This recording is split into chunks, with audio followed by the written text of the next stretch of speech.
I'm Chef Susan Odell of Foodell.com. I'm a professional teaching chef and a graduate of Le Cordon Bleu. Halloween is almost here and we are going to make something super spooky in honor of the event. Sweet severed finger cookies. Kids love them because they look really spooky and adults love them because they taste delicious. The ingredient that makes these cookies really good is almonds. I'm using sliced almonds. I've got 3 cups worth. I'm going to process these in the food processor, but before I do that, I need to pull out almonds that look like fingernails. We're going to make about 60 cookies, so I need about 60 fingernails. We want to pulverize our almonds until they're finely ground. I just use a food processor to do that. I use the pulse feature and just keep pulsing away until they're finely ground. Once your almonds are finely ground, just set them aside. These are going to be added to the cookie dough right at the very end before they go in the oven.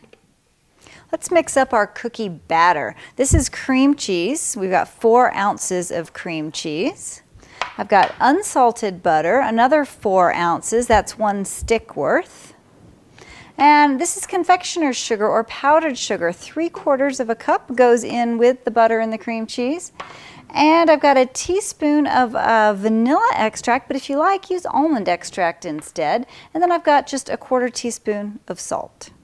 We're going to cream all of these ingredients together until they're light and fluffy, which is going to take about 3 to 5 minutes.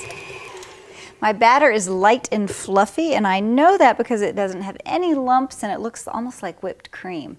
I'm going to now add my flour. I've got 1.5 cups of all-purpose flour. I'm going to put the mixer on low speed and add it slowly, about 1/3 of the flour at one time. Once your flour is fully incorporated, just add your almonds and stir just until those get absorbed by the rest of the batter. Once all of your ingredients are incorporated, your batter is going to be very, very firm, perfect for making nice little fingers. To actually form the fingers, you want to take some dough in your hand and roll it into a log shape. I use a sharp knife to cut off one end straight. That's going to be my severed end. And then use your thumb on the other end to make a nice indentation where your fingernail is going to be placed.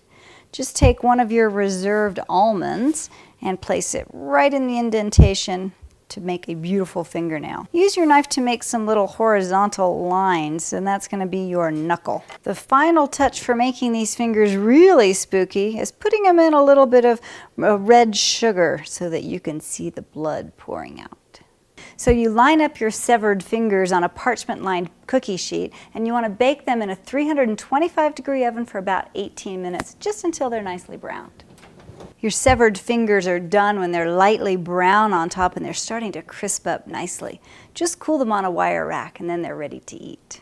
These cookies are truly spooky. They might be the most ghoulish thing you ever eat, but the really scary thing about them is how good they taste. Bon appetit, my pretty.